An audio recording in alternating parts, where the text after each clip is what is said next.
Hi, my name is Steve Lang. I'm the Assistant Director for Career Services at Central Washington University's Westside Centers at Des Moines and Pierce County.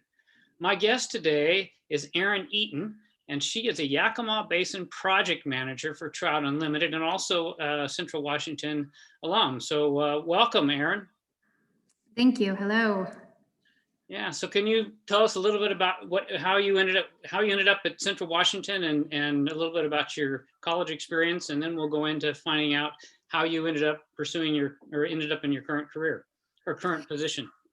Yeah, so I ended up at Central partly because it had a great biology and chemistry program. Originally, I came to school wanting to do my pre-vet program at Central, and they had a great reputation for moving students onto their final vet education. And so I ended up actually taking a break when I realized that I didn't want to be a vet. So I did a couple of years of my undergraduate studies and then took a break where I just worked and didn't go to school. And during that break, I actually tried to discover what I wanted to do with my careers. And I knew I wanted to do something with biology, something outdoors related. And at one point, I actually decided that I wanted to be a game warden. And so I came back to school and did my biology major and did a minor in law, and actually was a reserve police officer with the Ellensburg Police Department for a couple of years. And while I thoroughly enjoyed my time while I was a reserve police officer, I actually started working for a habitat restoration company. And that was actually still during my schooling time. And I came to realize that I really like the conservation and restoration side of biology. And I didn't want to spend my time just chasing the bad guys. And I like to get my hands dirty and do the work to help restore our ecosystems. So I started working for that restoration company and ended up graduating with my biology degree. And I continued on with my law minor. Yeah, so when you started Central Washington, remind me, I can't remember if you mentioned it, you graduated in 2012, is that correct?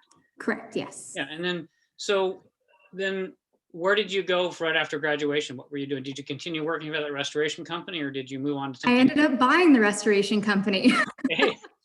And so I owned that for 5 years before I sold my share, and actually came directly to the Trout Unlimited right after I sold my share. Mm-hmm.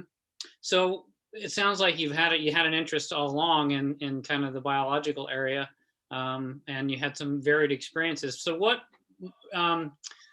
motivated you to kind of sell your company and then go to work for Trout Unlimited? Being a boss and being the owner and setting your own schedule is fun, but there's also a lot that goes into behind the scenes. And I wanted to focus more on having a life outside of work. And I really liked the idea of being able to do restoration work, yet still go home and be able to do other stuff. We also run a small cattle ranch. And so being able to do both and not have to focus on one. Mm-hmm. Yes, owning your own business takes a lot of time and energy, and people don't realize that it's your life. Yeah, so it is your life, and you know, it was a great experience. It was a great opportunity, and the business is still going strong. But as I said, I wanted a little bit more for myself that involved more family flexibility. Mm-hmm. Okay. So now, so you've kind of told me why you sold your business is you wanted a little more free time and have a little more balance in your life. So what are you currently, and then you've been with Trout Unlimited. When did you start with Trout Unlimited? In 2019. Okay, 2019. So you've been there a couple of years now. And so what do you currently like most about your job? What I love most about my job is the varied experiences that you have every single day. So not all of our projects that we do are the same. Every project's just a little bit different.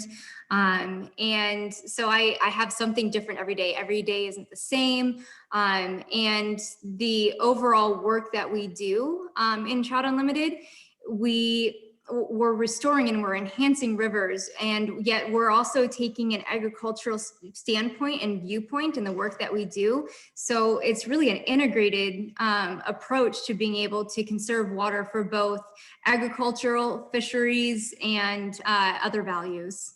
Mm-hmm.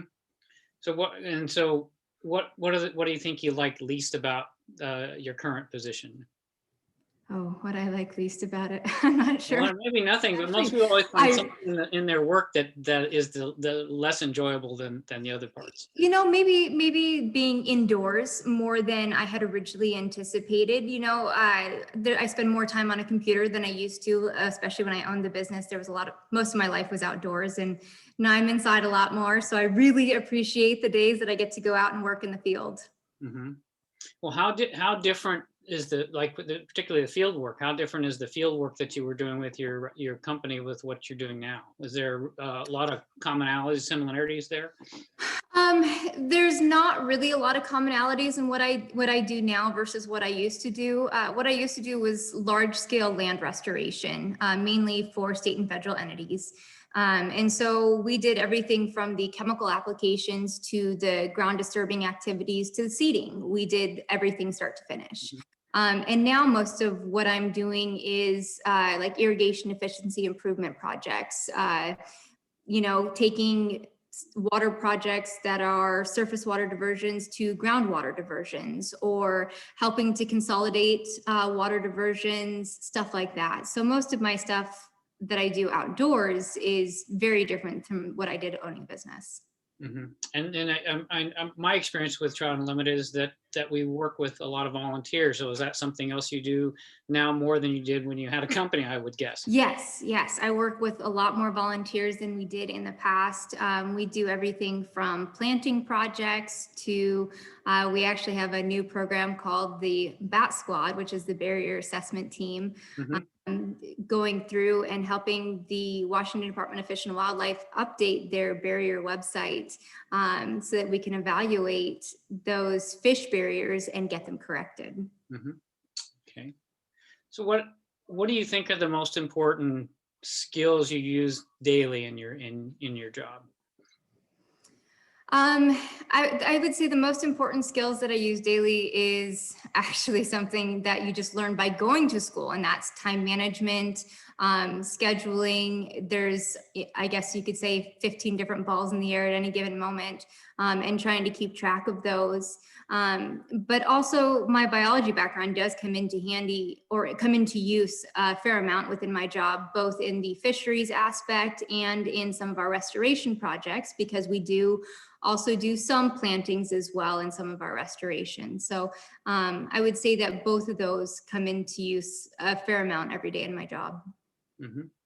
And then as far as you're talking about Yakima Basin, how wide a range, how much traveling and how far do you have to range to really cover your area? So I focus mainly in the upper Yakima Basin, so the headwaters of the Yakima River, to about Yakima itself. Mm-hmm. I do have a coworker who focuses more in the lower portion of the Yakima River, so I do mainly upper basin. Okay.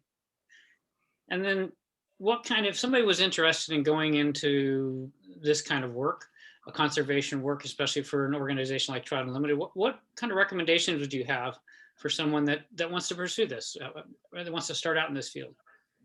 I would definitely say get out and volunteer with those organizations, look into them, see what their core values and their beliefs are, and get involved. Like I said, there are definitely volunteer opportunities, and there's also internship opportunities with lots of environmental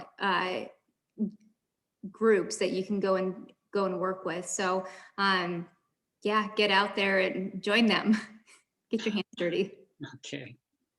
Well, I want to be really respectful of your time. It's very interesting hearing your story. I mean, and it's not uncommon for people to kind of shift directions once or twice.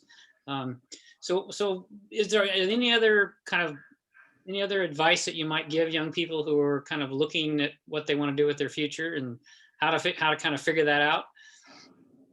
I would say don't be afraid of taking your time.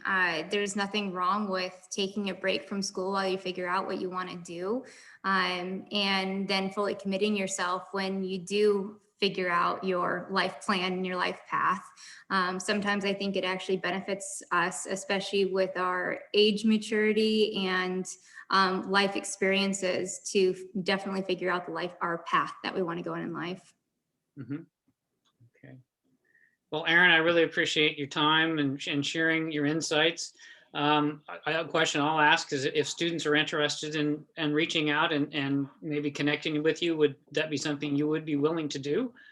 Yeah, absolutely. Like I said, there are a number of uh, different groups within the Yakima Basin that are always looking for volunteers, and I can definitely put them in touch with them, as well as our base of volunteers at Trout Unlimited. Okay. Well, again, I thank you for your time. Your story is very interesting. And yeah, I look forward to hearing more about your adventures in the future. Yes, thank you. Hey, you're welcome.